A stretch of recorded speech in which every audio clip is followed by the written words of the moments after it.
Hello everybody, good morning. Today I am going to discuss with you the very important type of suit, that is permanent injunction suit filed before the civil courts. Injunction, as you know, we mean an order of the court whereby the defendant is restrained from doing some act.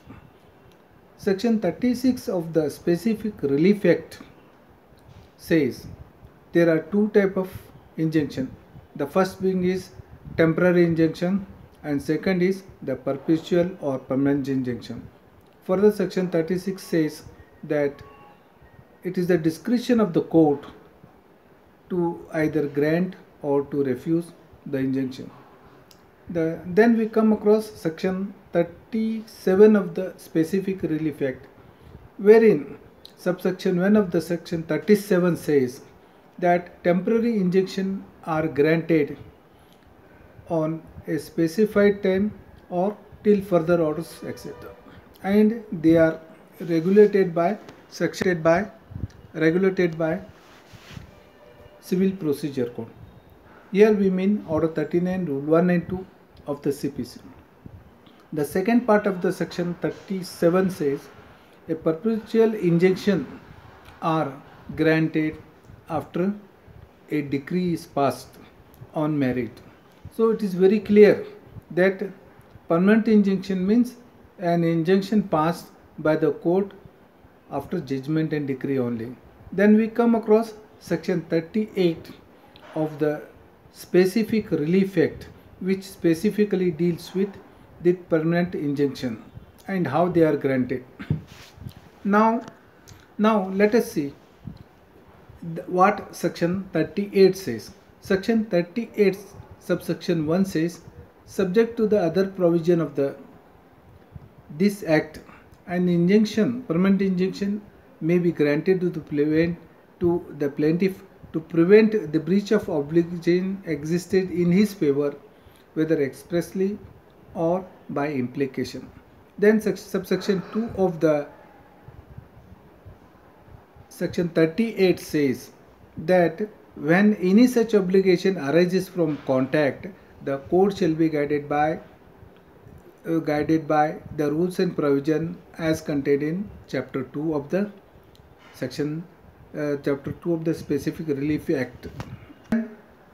Then we come across subsection 3 of section 38, wherein here the section states as follows: when the defendant invades or threatens to invade the plaintiff's right to or enjoyment of the property, the court may grant a perpetual injunction in the following cases.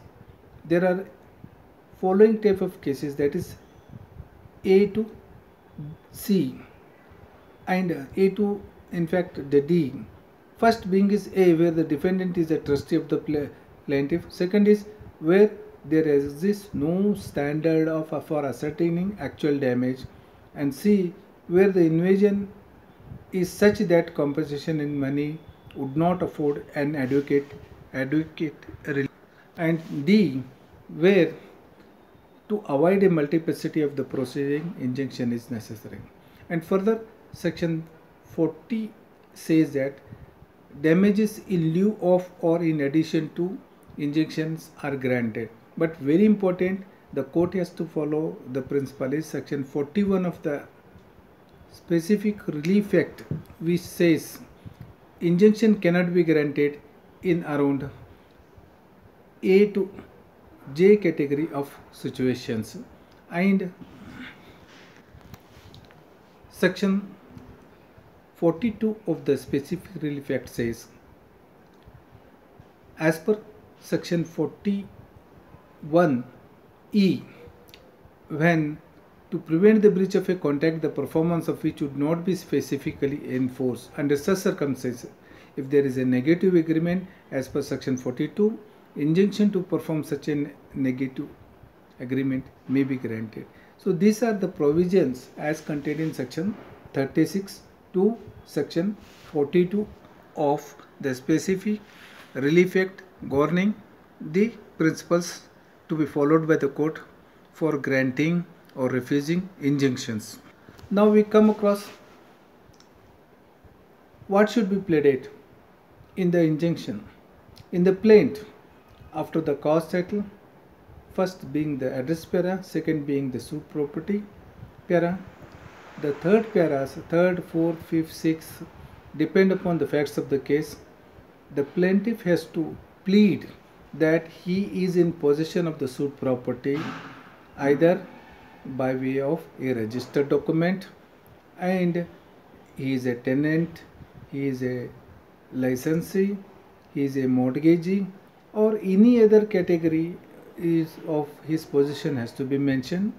And secondly, he has to mention in the averments that the defendants threatened or defendants threatened to dispossess the plaintiff from the suit property, and defendant has obstructed the peaceful possession and vivat of the suit property, etc.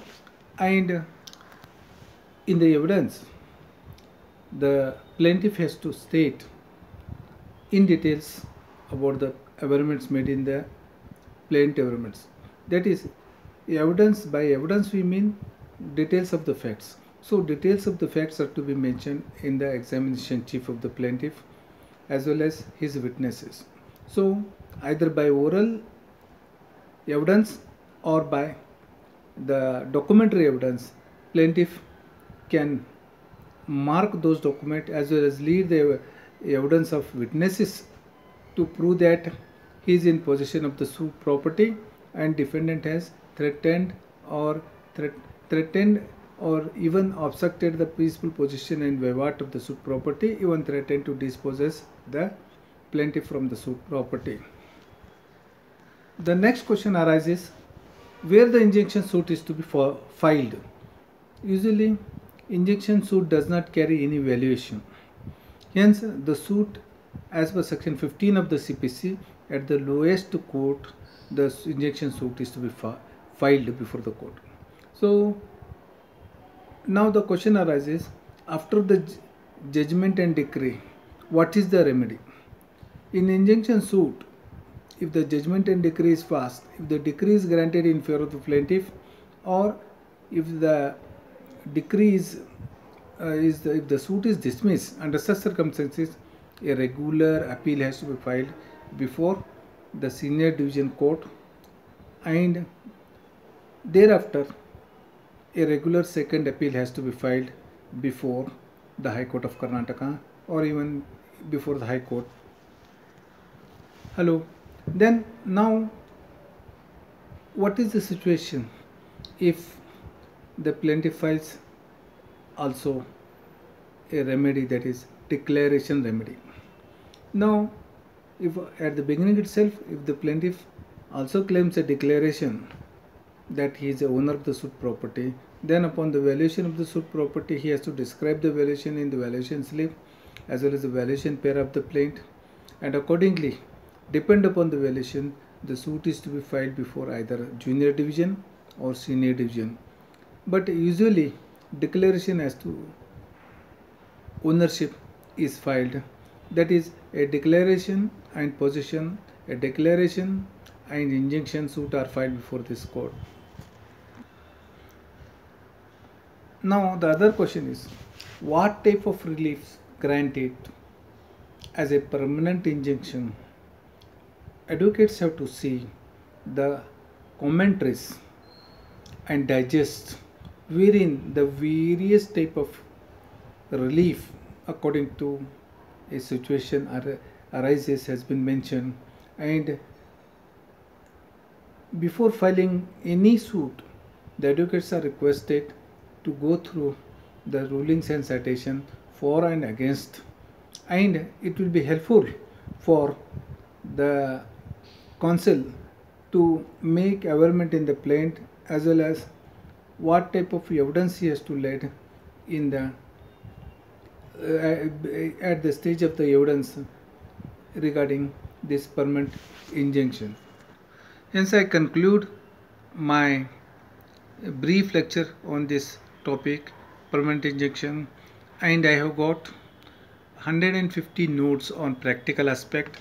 The same can be obtained from a requisite fee and payment has to be made on Google Pay or Phone Pay on my phone number 94481 03272, and another my number is 9740509272.